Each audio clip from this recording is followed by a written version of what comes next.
الرحمن الرحيم. يا أيها الناس اتقوا ربكم الذي خلقكم من نفس واحدة وخلق منها زوجها وبث منهما رجالا كثيرا ونساء واتقوا الله الذي تساءلون به والأرحام إن الله كان عليكم رقيبا. الحمد لله والصلاة والسلام على رسول الله. A dúpẹ́ fún Ọlọ́run Ọba. Alhamdulillah. Gẹ́gẹ́ bí a ti ṣe máa wí, a dúpẹ́ fún Ọlọ́run torí pé ó tọ́ sí ọpẹ́. Allah. Ẹni tó mọ̀ nú rò yóò mọ̀ wípé ìṣẹ́jú lọ́lọ́run tó sọpẹ́. A máa dúpẹ́ fún Ọlọ́run wípé ọpẹ́ táwa tó ń dù yìí, ọpẹ́ ayọ̀, ọpẹ́ ìdùnnú, ọpẹ́ oore tọ́lọ́run ṣe fún wa tó ṣe déédéé ń tà ń wá la fi ń dú ọpẹ́ náà. Ọlọ́run mọ́sà gba ọpẹ́ ní kọ̀ọ̀kan wa. Alhamdulillah. Ìkẹ́ Ọlọ́run kó bá sọ́jà rẹ̀ ní Muhammad sallallahu alayhi wa sallam. Ẹni tó já sí pé bí èèyàn bá ti tẹ̀lé ó ti ṣoríire, ó ti fọkànbalẹ̀, ó dẹni ìfọkànbalẹ̀ láyé, ó dẹni ìfọkànbalẹ̀ lálẹ́ kíyámà. Àmì tó bá yapa rẹ̀ à ń fa àkókò yìí bẹ́ẹ̀, àfosù yìí bẹ́ẹ̀. Ọlọ́run mọ́sà tọ́ ẹnì kọ̀ọ̀kan wa sọ́nà, tọ́ ẹ̀mí wa sọ́nà ká lè tẹ̀lé, ká lè bá àdìjọ́ ṣoríire. A kí àwọn afá wa nílé, a kí àwọn bàbá wa nílé, gbogbo ẹ̀yin bàbá la kí àkókò lè gbà wá. Àmọ́ mo tún fi àkókò yìí, mo tún fi àlùbáríkà oṣù Ramadan yìí, mo fi rántí àwọn bàbá mi kan, Alhaji Muhammadu Raji Bọ́ládalẹ́. Allah, Ọlọ́run dákun bá ní sàlékún ìkẹ́gẹ́ bàbá náà. Àmín ya Allah. Ẹni tá mo kọ́kọ́ ké àléfù bá tá a sá tí mo ka Al-Qur'an níwájú ẹ̀ bàbá yẹn ni. Ọlọ́run bá ní sàlékún ìkẹ́gẹ́ fún wọn. Àmín. Al-Qur'an al-Karim. Àti gbogbo àwọn tí ń jọ ọmọ ìyá wọn bá wọn. Nínú wọn ni bàbá wa Mustapha Bọ́ládalẹ́ wà, nínú wọn ni ìyá wa Asiawu ọ̀nà wà, àti bàbá wa Nàjà, àti gbogbo wọn bẹ́ẹ̀ bẹ́ẹ̀. Mo fà àkókò yìí mo fi bẹ Ọlọ́run fún wọn torí tí ó jẹ́ kẹrin tó jẹ́ kẹrin rántí wọn ni pé musa wa wo àkókò ìgbà tí mo lò mo ṣe hisabu ìṣẹ̀mí ayé mi mọ́ àwọn agbọ̀n kan ń bẹ, àwọn ààyè kan ń bẹ, àwọn àkókò kan ń bẹ tí ì lè gbàgbé nínú ìṣẹ̀mí ayé mi. Àkókò yìí bólúwa bá ní kéèyàn ó bàjẹ́ látàkókò náà èèyàn lè mọ́ tó ṣe mọ́ láíláí. Ọlọ́run bàbá wa Bọ́ládalẹ́, bàbá Muhammadu Raji Bọ́ládalẹ́ àti gbogbo àwọn Bọ́ládalẹ́ tí mo kà kalẹ̀ yìí bá ní kẹ́ wọn, bá ní gẹ̀ wọn. Àtàwọn ìyá wa, ìyá Nàjà, ìyá Lálùbọ́sà, Ọlọ́run bá ní kẹ́ gbogbo wọn lọ bẹ́ẹ̀. Tóbi lórí àwọn bàbá tó bí bàbá Ọlọ́run gbogbo wọn pátápátá, Ọlọ́run bá ní kẹ́ wọn, bá ní ṣàmójúkúrò fún wọn. Àwọn tí ń bẹ láyé tí ń bẹ láàyè wọn mọ́jọ́ bàjẹ́ wọn lọ́wọ́. La hawla wala quwwata illa billahi al-azim. Àjẹ wọn ní gbèsè ká ṣàdúrà fún wọn torí pé wọ́n ṣiṣẹ́ lára wa, wọ́n ṣiṣẹ́ lára ẹ̀mí wa, wọn ò jẹ́ àbàjẹ́. Ọlọ́run bá ní falẹ̀ jẹ́nà onídàra. Àmín ya Allah. Ẹ̀yin tẹ́ ń gbọ́ wa nílé lọ́kùnrin lóbìnrin, a tún kíra wa pé a kú oríire ìpàdé àkókò yìí lónìí lórí ètò Manahijul Khairi, níbi tí a ti ń bára wa sọ̀rọ̀ lórí ìlànà èyí tá a tẹ̀lé tá a fi gbégbé sí ayé lọ́kọláya alálùbáríkà, ìlànà tá a tọ̀ tá a fi títọkọtìyàwó fi gbégbé sí ayé ayọ̀, tí wọ́n fi ń gbégbé sí ayé ìdùnnú, tó fi ń gbégbé sí ayé ìfàyàbalẹ̀. Òun náà ni ìlànà tánimọ̀ Muhammad sallallahu alayhi wa tó sallam là kalẹ̀ fún ẹnìkọ̀ọ̀kan wa, tó là kalẹ̀ láti gbà tọkùnrin bá ti ń bùkátà sóbìnrin, tóbìnrin bá ti ń bùkátà sọkùnrin, lórí bí àwọn bàbá àti ìyá ó ṣe ṣètò àwọn méjèèjì bí ó ṣe bẹ̀rẹ̀ ìrìn àjò ayé tiwọn náà lọ́nà tó bá ìlànà ní Muhammad ń là ń ṣàlàyé fúnra wa lórí ètò yìí. Ibi táwa bá dé ń bẹ̀ fún ẹ̀yin tẹ́ bá ń tẹ̀lé wa, a ti sọ̀rọ̀ lórí al-mahar tá à ń pè lówó orí tọkùnrin máa san fóbìnrin láti lè sọ ọ́ dẹni ẹ̀tọ́, láti lè lẹ́tọ̀ọ́ síra wọn gẹ́gẹ́ bí tọkọtìyàwó. A ti ṣàlàyé rẹ̀ àti yànnàná rẹ̀, a ti jẹ́ ká mọ̀ wípé kò láàlà. Gbogbo ntọ́lọ́run bá fún ọ lágbára níwọ̀ ọkùnrin ló lè fi ṣe sàdáàkíyàwó rẹ̀. bó bá ti mọ náà, bó bá ṣe wà náà, bó bá ti kéde mọ náà, tíyàwó rẹ̀ bá ti yọ́nú sí, ó ti ṣe déédéé. Ibi tá a bá dé lánàá nù. Lónìí àwọn nǹkan kan tó wá tún so mọ́ yígì tó já sí pé lóde òní òun gangan fúnra rẹ̀ ń ṣàkóbá fún ìgbésí ayé lọ́kọláya ń ṣàkóbá fún àwùjọ wa lọ́pọ̀lọpọ̀ kódà ń tara bẹ́ẹ̀ ba ẹ̀sìn ìsìláàmù ẹnìkọ̀ọ̀kan jẹ́ lọ́dọ̀ ara rẹ̀ torí pé ìsìláàmù ò lè bàjẹ́ Olúwa ti mójútó ti pàfẹ́tì ẹ̀ ẹni tó bá lóun bẹ́sìn jẹ́ òun ni ó bàjẹ́. Nínú àwọn nǹkan tó so mọ́ yìgì táwọn ọmọ ẹ̀dẹ́ ènìyàn ń dojú dáadáa lórí rẹ̀ kodò nínú rẹ̀ ní al-ishhadu wal-i'lan wal-walima eléyìí la fẹ́ ṣàlàyé lónìí. Al-ishhadu ní pé ká wá ẹlẹ́rìí tí ó jẹ́rìí sí ìsoyìgì láàrin ọkùnrin àtobìnrin. Al-ishhadu yìí nínú lọ́dọ̀ àwọn àfáà ń ṣàlàyé tó pọ̀ lórí ẹ̀ kódà ara àfáà lọ́gbẹ́ al-ishhadu wal-i'lanu bima'na wahid pé ìjẹ́rìí sí ìsoyìgì láàrin lọ́kọ-táyà àwọn kan ní ìtumọ̀ kan ló bá lọ àwọn kan ní rárá. Al-i'lanu la rí nínú ọ̀rọ̀ Ànábì Muhammad sallallahu alaihi wasallam tó dájú tádìsí rẹ̀ sahihu kí náà ń pè ní ìlànà pípolongo pé lágbájá àti lágbájá wọ́n ti dọkọ tìyàwó wọ́n ti dọkọ kì í ṣe pé wọ́n fẹ́ fẹ́ra wọn torí àìmọye ìdájọ́ bẹ́ẹ̀ tí ó di ọjọ́ ìyàwó tí ó di ọjọ́ ìgbéyàwó tí ìyàwó ṣe kíni ìyàwó lòun ò ṣe mọ́ ìyàwó wa pé wàá sálọ wá bàbá ìyàwó tì gbogbo ìlànà tá a ti ṣe ṣáájú irú rẹ̀ ń kọ́ ìlànà wípé lágbájá o arákùnrin yìí àti lágbájá ọmọ bàbá lágbájá wọ́n ti di tọkọtìyàwó eléyìí ni ìlànà ìkéde tí ó máa jáde lẹ́yìn ìgbà tí ìyọ̀ǹda àṣẹ ti wá látọ̀dọ̀ bàbá ìyàwó tó ti fọmọ rẹ̀ fún ọkùnrin. Àmọ́ èyí tá à ń máa ń ṣe èèyàn ti wá lẹ bánà ó lẹ gbá ó lẹ pósítà gbogbo ẹ̀ lólẹ̀ kì í ṣe gbogbo ẹ̀ náà ni máa wáyé mọ́ eléyìí ń kọ́ ni ìlànà ṣẹ̀rí'í ìlànà ṣẹ̀rí'í òun náà lè yí tá a kéde fara ayé nígbà tá a parí nìka tá a parí akudu láàrin lọ́kọláya tí wàlíyù ti fàṣẹ sí. àwọn fáwọn ní ìdí tó fi yàtọ̀ ní pé ní ọlọ́run ọba àlékè ọlá ní wà àlínú nìka ẹ̀polongo Ànábì sallallahu alaihi wasallam ó ní ẹ̀polongo ń tá à ń pè ní nìka ìsoyìgì tó bá ti wáyé láàrin lọ́kọláya ẹ̀polongo rẹ̀ fáyé ẹ jẹ́ ká yóò mọ̀ pé àfa Usmanu ó ti di ọkọ lágbájá o lágbájá ti di ọkọ ó ti di ìyàwó lágbájá wọ́n ti fẹ́ra wọn ó ti parí eléyìí là ń pè ní ìlànà. Àmọ́ ìṣèhádù ìwẹ́lẹ́rìí kí wọ́n ó jẹ́rìí ọ̀pọ̀lọpọ̀ hadithi tó wá lórí ẹ̀ sójú enísìn àwọn afọ àwọn ní kò fẹ́ẹ̀ sí nínú ọ̀rọ̀ náà wípé ní ilá bishahidai adli ṣùgbọ́n gbogbo ẹni tó bá gbọ́ wípé lágbájá wọ́n ti fẹ́ra wọn ó lè dúró nípò pé tọ̀ òun gbọ́ báyìí. Àmọ́ àwọn afọ kan wá dúró pé ishihad ó kéré pin a gbọ́dọ̀ rí èèyàn méjì tó jọmọlúàbí orí rẹ̀ Ibn Abbas radiyallahu anhu àrí àkọọ́lẹ̀ kan látọ̀dọ̀ rẹ̀ tó ní ilbagaya allati yudawwijna anfusahunna bighairi bayyina ẹni tá a pè ní panṣágà obìnrin tá a pè ní panṣágà obìnrin tá a pè láṣẹ́wó òun lobìnrin tó fira rẹ̀ lọ́kọ láì lẹ́lẹ́rìí.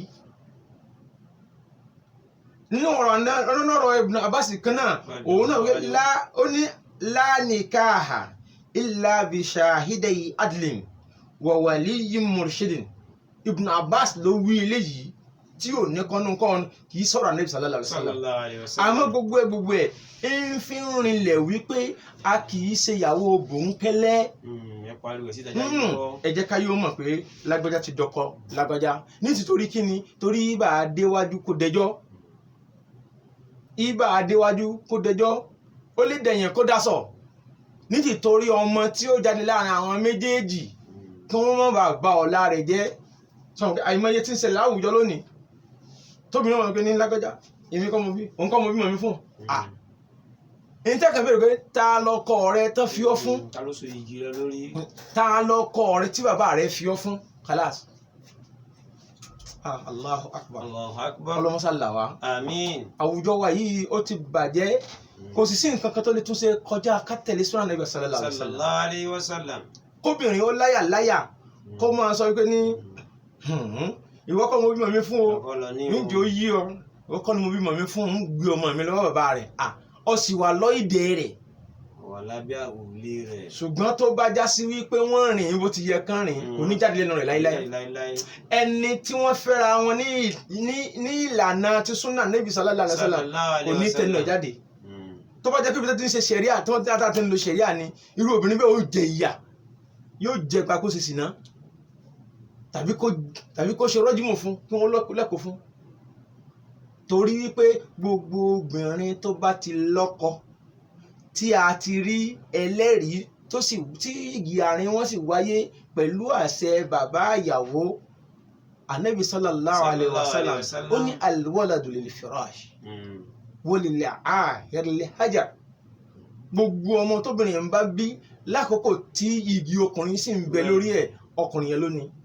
èyí tó wá kílèmù rẹ̀ wò kò ní ó gbà ń tiẹ̀. ibi tí Islam bá ti dá wọn ò bí ọkùnrin kankan dá tó wá lóun wà kílèmù ọmọ ìyàwó tó wà nílé ọkọ tó wà lábẹ́ ọkọ. sallallahu alaihi wasallam. kò sì ní jáde lẹ́nu ìyàwó tó náà wà nílé ọkọ kó máa sọ fún ìyá ọkọ rẹ̀ pé ìwọ kọ́ lọ lọ́mọ mi yìí sì gbọ́mọ mi lọ́wọ́ bàbá rẹ̀ yìí jọ mọ̀ pé ìwọ kọ́ lọ bí asán kó sọ lásán ó ti dáràn jì dáràn. so ìdílé yìí ni la fi bùkátà pé a kì í so igi bòńkẹ́lẹ́ ó wá kéré pin a gbọ́dọ̀ rí ẹlẹ́rìí méjì. irú àwọn olóòjẹ́ ẹlẹ́rìí nínú ṣẹ̀ríà Islam ẹni tí ó jẹ́ ẹlẹ́rìí a gbọ́dọ̀ rí àwọn ìròyìn bíi 6 lára wọn bí gẹ́gẹ́ bí ṣẹ̀ríà Islam ṣe tó kàlélẹ̀. àkọ́kọ́ al-aql ẹni tí ó jẹ́ ẹlẹ́rìí gbọ́dọ̀ jó nílà akéèké kò gbọ́dọ̀ jẹ́ dídìrín kò ní jẹ́ mọ̀ọ́rọ̀ kan tí ó mọ̀ dátọ́ lẹ́nu níwàá ní Muhammed ń jọ tí àǹtí yìnyín rárá onílà akéè tó dá nǹkan mọ̀ tó mọ̀ tó yàtọ̀ sósì tó mọ̀ ní tí ń ṣẹlẹ̀ tó mọ̀ ẹ̀wọ̀n ọ̀rọ̀. wilbuluk ìròyìn ẹlẹ́ẹ̀kejì nu ọmọ tó ti bàlágà ẹni tó ti bàlágà tọjọ́ orí rẹ̀ ó ti dépò pé òun náà ti ń lálàárí obìnrin lójú oorun. kò bá ga kó ga ju adìẹ gólóbà lọ tí ọba yìí tí dépò buluk kò tí ì lẹ́tọ̀ọ́ láti jẹ́ shahid lórí nìka. ẹlẹ́ẹ̀kẹta ní al-Islam mùsùlùmí ní máa jẹ́rìí ní ó jẹ́rìí lórí nìka mùsùlùmí. ẹ dákun ẹ̀yin tẹ́ wà ń kalẹ̀ yìí o àwa lọ yìgì àwa bá mùsùlùmí kankan bẹ̀. irú àfáà ó gbọ́dọ̀ fura pé ṣé ìṣe pé mo fẹ́ so yìgì kèfèrí fún mùsùlùmí àbí mo fẹ́ so yìgì mo fẹ́ wá fẹ́ mùsùlùmí fún kèfèrí. ẹni tó gbọ́dọ̀ jẹ́ àwọn tí ó jókòó lórí ìjókòó mẹ́ẹ̀ tó jẹ́ ẹlẹ́rìí àwọn náà ó gbọ́dọ̀ jẹ́ mùsùlùmí. òdùkúra ọkùnrin ní máa ṣẹ̀rí obìnrin yìí ṣẹlẹ́rìí ilá àrídọ́dọ̀ àwọn àfáà kan tí àkọ́kọ́ pé táwa rọ́kùnrin kan táwa rọ́bìnrin méjì ó ti ṣe déédéé táwa rọ́bìnrin mẹ́rin ó ti ṣe déédéé àmọ́ sọ́kùnrin wa tán láyé ni ẹlẹ́ẹ̀karùn nínú ìròyìn ẹni tí ó jẹ́ ẹlẹ́rìí àlè àdáàlà níta pé ní àdáàlà ni pé yóò jọmọlúàbí ẹni tí ó wà responsible ẹni tí ó ṣe é pè dá sọ́rọ̀ ọmọlúàbí èèyàn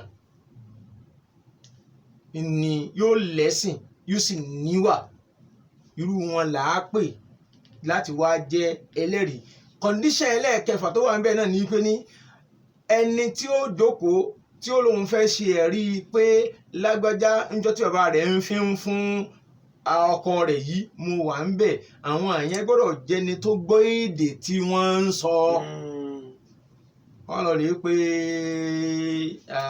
elédèkedè kan wá tí ògbọ́n tẹ́ ń sọ kò gbọ́ kò mọ̀ tó máa ń tẹ̀ ń sọ kó máa jẹ́lẹ́rìí gẹ́gẹ́ bí ń ṣe ń bẹ láyé ń ti ń bẹ láyé o ń bẹ láwùjọ wa o. ó jẹ́ nísìn wọ́n bá dé kó pọ̀ lọ rẹpẹtẹ. wọ́n rẹ̀ǹtì ọkọ̀ wọ́n rẹ̀ǹtì bàbá ìyàwó wọ́n rẹ̀ǹtì gbá gbogbo orú ìṣesí bẹ́ẹ̀ ó ní furasí. bàbá ìyàwó ń bẹ láyé kò kú. àwọn rẹ̀ǹtì yẹn fún un. bàbá ìyàwó ń bẹ láyé ẹbí ìyàwó ń bẹ láyé kò kú. àwọn èèyàn rẹ̀ mọ̀lẹ́bí rẹ̀ ń bẹ láyé kò kú ẹ wà lọ wá pàdé ara yín lẹ́sìn máa lọ lè rẹ́ǹtì ara ẹ wà lọ mọ rẹ́ǹtì ẹlẹ́rìí ẹ lọ mọ rẹ́ǹtì ẹni tó sì bàbá gbogbo orú ìlànà bẹ́ẹ̀ lẹ́tọ̀ọ́ àmọ́ o tá a tún fagbá kan wà fásitìmán ẹgbẹ́ wo láfi wo ni pé ní ṣe bí tẹ́lẹ̀ náà òun náà ti dá délé bọ̀ bẹ́ẹ̀ni bàbá rẹ̀ ti sọ́dá délé bọ̀ kó tó fi lọ́kọ. ó ti dára lébọ̀ o. mọ́lá Usmanu akarakumullah. tí ó jò ó rí bẹ́ẹ̀ ni wípé kó tó kú ò lábẹ́ bàbá rẹ̀ ó ti dá délé bọ̀ rẹ̀ dì tó ti lè mọ́kọ wálé. ó sì lè mọ́kọ wálé. tó ti yẹ nísìn tó bá sì ó sì ti láǹfààní àti yẹn anybody láti jẹ́ wàlíyù rẹ̀. so ntí ojú ta tó fi wó nù tá a fi mọ̀ pé ní àwa òbí n tá à ń ṣe tó pọ̀ ipa tá à ń kó lórí ìṣẹ̀mí ayé àwọn ọmọ wa tí ń fi ń rí báyìí ńlọ́pọ̀ o ọ̀pọ̀lọpọ̀ rẹ̀ ńlọ́wọ́ látọ̀dọ̀ àwọn òbí. sọ nǹkan Ànábì sallallahu alaihi wasallam sọ ó ti sọ nípìnlẹ̀ kullu mawludin yuladu ala al-fitra illa anna abawayhi yuhawwidanihi aw yunassiranihi aw yumajjisanihi. àwọn sọ àdìjẹ nǹkan mi o. òbí ni ó sọmọ nù tí ò ní dọ́dọ́ lọ́wọ́ bá rẹ̀ mọ̀ òbí ni ó sọmọ de lérò kérò térò rẹ̀ ò ní jọ tọ́lọ́hún mọ́ èrò tọ́lọ́hún làákẹ́ tọ́lọ́hún dá sí ọmọ ìdé nìyẹn lágbárí làákẹ́ tó dá tọ́lọ́hún mọ́ ni natural làákẹ́ tí nǹkan kan ò mí sí mọ́ ṣùgbọ́n látara influence ìyá bàbá àtàwùjọ tó bá wà yóò bá máa gbẹ̀yà. wọn contaminate làákẹ́ rẹ̀. làákẹ́ rẹ̀ wà máa kárùn làákẹ́ rẹ̀ yóò bá máa káìsàn. ìdí eléyìí ni pé àwa òbí ọ̀pọ̀lọpọ̀ ń tà ń ṣe tá à ń ṣàlàyé rẹ̀ fúnra wa ẹ jẹ́ ká tètè lọ tètè yanjú ẹ̀ o àwọn tí ó bá jẹ́ lẹ́rìí ńlá ń ṣàlàyé fúnra wa yìí tó bá ti lè di pé àwọn wọ̀nyí pé nǹkan wọ̀nyí pé lára ẹlẹ́rìí ẹ̀rí tító ó ti wọlé wọn ó sì jẹ́ méjì kódà wọn bá ní ju méjì lọ kódà a rí nínú hadisi nana Aisha radiyallahu anha tó ń sọ wípé igi síso tó di ẹnìsín yóò máa bẹ láàrin àwọn èèyàn bíi mẹ́rin àti rí ọkọ ìyàwó àbẹ́ni tó dúró fọ́kọ ìyàwó àti rí bàbá ìyàwó ta ló tún kù àtẹlẹ́rìí méjì nana Aisha ló sọ àwọn àfáà kan ní àdìsí yẹn ní la yuhtaju bihi wàlákìn ṣùgbọ́n pẹ̀lú gbogbo àwọn ọ̀rọ̀ Ibn Abbas tá a rí yìí ìrun náà ń jẹ́ kó ń yé wa wípé ṣé àṣé ẹlẹ́rìí ṣe kókó ó ṣe pàtàkì kódà ẹ̀rí ó tẹ̀wọ̀n ju ìkéde lọ so ti yé nísìn so but gbogbo ẹ̀ a fẹ́ ká ṣe yìgì bòńkẹ́lẹ́ tọ̀ nínú àwọn nǹkan tí tó máa ń ṣẹlẹ̀ láwùjọ látara yìgì so ti yé nísìn ńlá fáwa sọ ọ́ dìbèrè pé bima yakunu al-i'lan yáni bima yakunu i'lanu nikah kí là á fi ń ṣèkéde kí là á fi ń polongo ìfẹ́ra ẹni nínú ìlànà Islam. Allah akbar eléyìí ni ń tí ní í ṣe pẹ̀lú wàlímà. I'lanu nikah ó yàtọ̀ sí pé à ń ṣe wàlímà ìrìn ìṣèhádù ó yàtọ̀ sí pé à ń ṣe wàlímà. àmọ́ lára ọ̀rọ̀ yìí ìbẹ̀rẹ̀ láti bí torí pé n tá a gbọ́yé lọ́dọ̀ tiwa ni wípé gbogbo ọjọ́ tá a bá ti jókòó tá a láǹso igi láàrin hàn àfi kí gbogbo wa ó tún ṣe mú kẹ́ẹ̀kẹ́ kí gbogbo ó tún tí ò sí tó burú ń bẹ́ẹ̀ torí pé tá a wá lọ rèé wò ó nínú ní ìgbà tí Ànábì sallallahu alaihi wasallam tó ní kí ọba Najashi kó bá ń ṣe ètò ìgbéyàwó Ummu Habiba nílùú Ethiopia lọ́hùn Ànábì wà nílùú Mẹ́kà tó dé sìn ó wá ní kó bá ń ṣe ètò Ummu Habiba ó ránṣẹ́ sí so gẹ́gẹ́ bí ọba ní ìgbà tí wọ́n ṣe ìjẹ́ra ònìkà àtàn gbogbo ètò bí yóò ṣe lọ kódà obìnrin yìí òun náà gẹ́gẹ́ bí adélébọ̀ ni òun náà fúnra rẹ̀ ló yan ẹni tí ó jẹ́ wàlíyù fún láàrin àwọn sàhábà wọ́n sì fi gbogbo àwọn sàhábà tí ń bẹ nílùú Habasha lọ́jọ́ náà lọ́hùn tó wà ń bẹ̀ láwọn sàhábà tí wọ́n lórúkọ wọ́n jẹ́ yàní ṣùhádà lórí jìgì yẹn so nígbà tí wọ́n gbé kíni rẹ̀ fún máàrí rẹ̀ fún tán àwọn sàhábà fẹ́ dìde wọ́n fẹ́ máa lọ lọ́jọ́ náà lọ́hùn Nàjáṣí kìí ṣe mùsùlùmí náà o ó ẹsẹ̀ gba ìsìláàmù ní o kì í ṣe pé tilẹ̀kọ̀ ìsìláàmù rẹpẹtẹ o òun ló wá ní a kì í ṣe bẹ́ẹ̀ a kì í lọ bẹ́ẹ̀ tá a bá so igi a máa jẹ nǹkan kan a máa jẹ nǹkan náà máa dára yá a máa fi nǹkan bá náà ẹ dúró ẹ jẹun so ìdúró jẹun là bá sàbí àmọ́ n tá a fi ṣe ìlànà nìka gẹ́gẹ́ bí Ànábì wa ṣe sọ pé yakunu ìlànà bidorbi nisahi dufi وغنائهن الغناء المباح لإشاعة السرور والبهجة وترويح النفوس. ọ̀nà tí ṣẹ̀ríà ní ọ̀dà láti fi ṣe ìlànà nìka ń bẹ láwọn àwùjọ wa nínú àwọn àṣà tó dáa nínú àwọn àṣà tó dáa tí ń bẹ lọ́wọ́ wa nígbà táwọn wà kéékèèké bàbá wa láyé gbà mí àgbà bàbá wa lẹ́gbàá mí àná Ọlọ́run bá wa kẹ́ wọn Ọlọ́run bá wa kẹ́ wọn Ọlọ́run mọ́ bẹ́yìn wọn jẹ́ bàbá wa àlífà tó ní àti gbogbo wọn àlífà pátá Ọlọ́run bá ní mójútó wọn. Àmín. Allah akbar. Ní ìgbà lọ́jọ́ náà lọ́hùn àwọn máa ń gbé kíní kan ní ṣé àwọn ìgbà kan ní Yorùbá ló ń gbà wọn bí ìgbà ń lu pẹ̀ǹkẹ̀lẹ̀ báyìí ni. Àbọ̀ tí wọ́n sọ bí àwọn létí báyìí. Èèwò sójú ẹnìsìn bíi sẹ́rẹ́ àbí so àwọn yẹn bàbá wa aláìgbà mi pè wọ́n ẹ wá dá wa lára yá ẹ wá dá wa lára yá so eléyìí wọn ni Ànábì sọ pé ní àwọn obìnrin ni wọn ò péjọ láàárín ara wọn kìí sọ̀nà táwọn ń gbà ṣe ìlànà nìka tó ní tá a gbé lọ sí họ́ọ̀lù tá a gbé lọ sórí fíìdì tẹwà pelére haram ni wàláì haram tí ò fi bí kankan jọ súnà tí ò sì fi bí kankan jọ ṣẹ̀ríà kò fi bí kankan bá ìlànà Ọlọ́run mu. Allahu akbar. Àwọn wọ̀nyí ọ̀nà tálẹ́bí ní àgbàṣe àwọn obìnrin ni wọ́n kóra wọn jọ láàrin ara wọn nínú agboolé tó bá délé àwọn sátóbìnrin bá ń lọlé ọkọ àwọn obìnrin ẹgbẹ́ rẹ̀ ni wọ́n wọlé àwọn igbá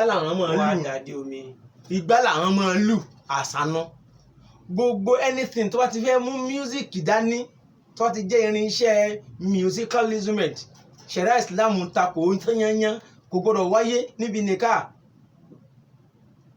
àwọn irú nǹkan wọ̀nyí tí kò ní í ṣe pẹ̀lú tánátánátánátánátánátá eléyìn kò wọlé nínú ṣẹ̀ríà Islam àmọ́ ká lu igbá ká lu nǹkan kan agolo ká lu bẹ̀bẹ̀ náà nínú rẹ̀ ni o bẹ̀bẹ̀ náà nínú rẹ̀ ni àkíní yìí bí ṣẹ̀kẹ̀rẹ̀ so ní bí ìtànẹ́bí wínú láti fi já sí pé kí ó mọ̀ di pé àwa máa sòkú bí a máa ṣe ìyàwó bí ẹni sòkú ó dà nínú àwọn ẹ̀rí tá a rí fún un pé a máa ń kọrin a máa ń lu kíní sẹ́rẹ̀ yìí àbí kí wọ́n pè é orúkọ rẹ̀ sákàmọ́ mi lórí ni. Ànábì ní fasilu ma bayna al-halal ma bayna al-haram wal-halal ad-darbu bid-dufi wa sawtu fi an-nikah.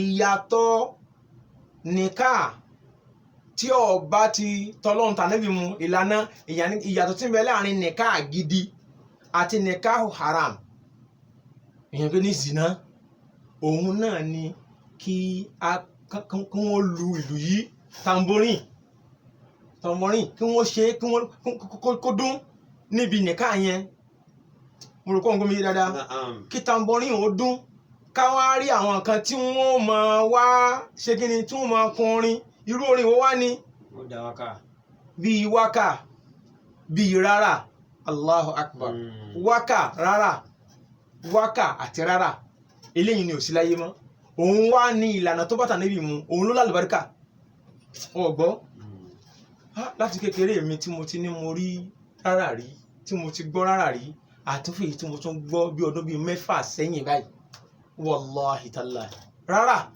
tí ìyàwó sùn rárá tí gbogbo inú ilé ó kúrìrì arábìnrin kan òun ló ń sọ pé lọ́jọ́ tí òun wọlé tí wọ́n fẹ́ oníyàwó wọlé sọ́dọ̀ Ànábì sallallahu alaihi wasallam Ànábì wá jókòó tí òun àwọn obìnrin wá ń kọ orin, irú orin wo ni? Kì í ṣe orin tí wọ́n lùlù sí, kì í ṣe irú orin àwọn ará ayé nìsín o. Ó ní àwọn obìnrin juwairat lana yandubna man qutila min abaina fi yawmi Badr. Wọ́n bẹ̀rẹ̀ sí ní máa kí àwọn bàbá òun, wọ́n sì bẹ̀rẹ̀ sí ní máa kí àwọn bàbá òun tó ní lọlé ọkọ. Yóò sì pé wọ́n ń sun rárá sì rí obìnrin ó mọ ẹni tí ń sun rárá yóò mọ kí ìdílé wọn, orí kí ìdílé yẹn ni ó mọ kí. So ó ní bóbìnrin ṣe ń ṣe báyìí lóbìnrin kan ní wà fi iná nàbí yóò yá lọ́mọ gàdà. Ànábì tó sì mọ ní tí ó ṣẹlẹ̀ láwọn ìbẹ́ láàrin wa. Ànábì sì gbọ́, ànábì ní dáì má takò ọ̀rọ̀ tó ń sọ ń parun tì. So yẹn sì wọ́n kú lè mọ́tò pólíìn ní tó ń wí òun tó ń sọ ni ọmọ sọ. Ká jókòó obìnrin la fẹ́ nínú ìlànà nìkan ni ká jẹ́ kí àwọn èèyàn mọ̀ pé nǹkan dáadáa ń ṣẹlẹ̀, ká má ṣe ìyàwó bí ìgbà tí à ń ṣe òkú. Kódà àrí bí àwọn ọ̀rẹ́ Nana Aisha a sì dáhùn gbéyàwó, ṣé kò sí àwọn tí wọ́n mọ kíní ìkànnì nínú wa. So bẹ́ẹ̀ náà ni wàlímà ṣíṣe ẹja fura wọn wàlímà wa tá à ń ṣe nínú ṣẹ̀ríà Islam. Wàlímà tó tako wàlímà ni. Àwọn agbésọ́kọ lẹ́nu. Wàlímà tó tako wàlímà ni. Wàlímà tí ń bá ti ń lọ wípé ọkọ ìyàwó jẹ gbèsè, bàbá ìyàwó jẹ gbèsè, gbogbo ẹbí lè jẹ gbèsè, wọ́n ti ń kọjá wàlímà. Sallallahu alayhi wa sallam. Kò sí ìyàwó kan tánà bí ìfẹ́ tó sì wàlímà, àmọ́ ṣe gbàgbára rẹ̀ ṣe máa ní. Ẹni tó sì lẹ́tọ̀ọ́ àti ṣe wàlímà òun náà lọ́kọ, kì í sì sọjọ́ yìgì, jọ́ kejì jọ́ kẹta yìgì lábẹ́ kó ṣe wàlímà. Abẹ́lẹ̀ nínú àánú rẹ̀ Ọlọ́run kọ́lá kó sábà Ọlọ́run kó tọ́ wa sọ́nà. Àwọn èyí tá à ń wí Ọlọ́run ṣàjẹ́ kó wúlò fún wa nínú ìṣẹ̀mí ayé wa, kó wúlò fún àwọn àwùjọ wa. Subhanakallahumma wa bihamdika nashhadu an la ilaha illa anta nastaghfiruka wa natubu ilayk.